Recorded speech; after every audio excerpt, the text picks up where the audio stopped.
పరకామలో దొంగనిట already పట్టుకున్నారు కదా, రిమాండ్కి వెళ్ళాడు, మళ్ళీ దొంగ నుంచి వస్తాడు అంటే మేము పట్టుకున్నాం, మా హయాంలో పట్టుకున్నాం, దొంగను మీరు చేర్చారు, దొంగతనం మీరు చేయించారో లేదో మీకు తెలుసు, మేము పట్టుకున్నాం, మేము రిమాండ్కి పంపించాం, అతని దగ్గర రావాల్సింది వసూలు చేసాం, కోర్టులో సబ్మిట్ చేసాం.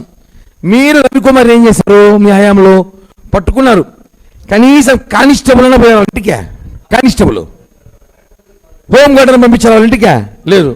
ఆయన ఏం చేశారు? మీరు తీసుకెళ్ళి ఏ కారులో ఎక్కించుకోమినారు, ఎక్కడెక్కడ తిప్పినారు, ఎంత వసూలు చేసుకున్నారు, ఒక మంచి గెస్ట్ హౌస్లో కూర్చొని సెటిల్మెంట్ చేసుకుని వాటాలు వేసుకొని పంచుకొని మళ్ళీ ఆయన దాత శ్రీ వెంకటేశ్వర స్వామి దాత అని చెప్పి బిరుదిచ్చారండి మీరు. ఇది అందరూ తెలుసు, ఇది భక్తులు తెలుసుకోవచ్చు కాబట్టి చెప్తున్నా. ఎందుకంటే దొరికిన వాళ్ళని చట్ట ప్రకారం శిక్షించాం, మేము చట్ట ప్రకారం జైలుకి పంపాం. మీలాగా చెట్ల కింద పంచాయతీ చేయలేం మేము. ఈ విషయాన్ని గుర్తుపెట్టుకోవాలని భూమన కరుణాకర్ రెడ్డి గారిని వాళ్ళ భజన బృందాన్ని కోరుతున్నాను.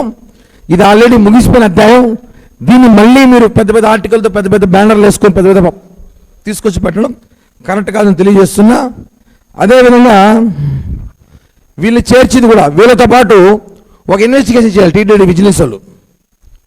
2023లో కరుణాకర్ రెడ్డి టీటీడీ చైర్మన్ అయ్యాక కొన్ని వందలాది మంది ఉద్యోగాలు పెట్టాడు ప్రైవేట్ ఉద్యోగంలో. వాళ్ళందరూ కూడా కొంతమంది దాంట్లో చేతివాట ప్రదర్శిస్తున్నారని చెప్పి సమాచారం ఉంది. వాళ్ళందరూ కూడా కొంతమంది ఈరోజు కరుణాకర్ రెడ్డికి అని చెప్తున్నా, నాకు ఇంకా నా మనుషులు ఉన్నారు టీటీడీలో, నాకు ఇప్పుడున్న చైర్మన్ ఇప్పుడున్న ఈఓల కన్నా నేను ఇమ్మీడియట్లీ సెకండ్ల మీద పేపర్లు బయట తెప్పిస్తాను, జియోలు బయట తెప్పిస్తాను అంటున్నాడంటే అర్థం చేసుకోండి. ఆయన వాళ్ళ మనుషుల్ని అప్పుడు పెట్టి వాళ్ళందరినీ కొంతమంది ఉద్యోగంలో నిఘాగా పెట్టి, ఠాగూర్ సినిమా చూసాక మన చిరంజీవి గారిది తెలుసు అందరికీ, ఈయన ఠాగూర్ అయ్యాడు. ఆయన అక్కడ టీం వర్క్ చేశాడు, అందరూ ఒక చోట పెట్టాడు. టీటీడీలో ఒకరిని లడ్డూలో, ఒకరిని పరకామణిలో, ఒకరిని చెప్పులు కాడ, ఒకరిని అల్లిపిన టోకం కాడ, అన్ని చోట్ల పెట్టి team work, Bhumana team work, Tagore cinema లాగా నాకు అదే గుర్తొచ్చింది. అలా ఆయన పెట్టి వాళ్ళందరూ దగ్గర ఇన్ఫర్మేషన్ గ్యాదర్ చేస్తాడంట, చేసి ప్రెస్ మీట్ పెట్టి మమ్మల్ని విమర్శిస్తాడు.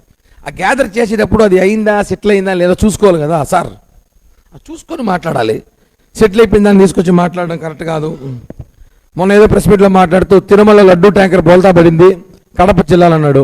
మాకు అనుమానం కూడా వేసింది, పూణే నుంచి వచ్చే ట్యాంకర్ కడప జిల్లాలో ఎందుకు పడిపోయింది? మీ ఊరు మీ జిల్లానే కదా అది. అనుమానాలు వ్యక్తమవుతాయి. మీరేం తోసేశారా?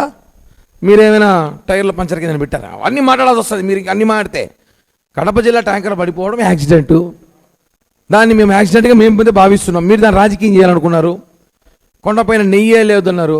నెయ్యి లేకుండా 5 రోజులు మీరు ప్రెస్ మీట్ పెట్టి 5 రోజులుగా రోజుకి 2-3 లక్షల లడ్లు అట్టిస్తున్నాము. కల్తీ నెయ్యి తెప్పించాం మేమేమైనా?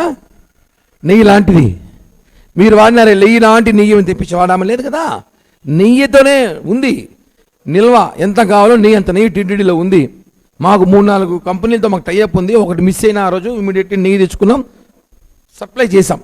దానికి ఆయన బాధ ఏందో, అయ్యో నెయ్యి లేదు తిరుమలలో, నిర్మలలో నెయ్యి లేదు, వెంకటేశ్వర స్వామికి సాయంత్రం ప్రసాదం బెటర్ ఏమో అని భ్రమలో మాట్లాడటం, ఇవన్నీ కరెక్ట్ కాదు. Please subscribe to Leo news for more videos.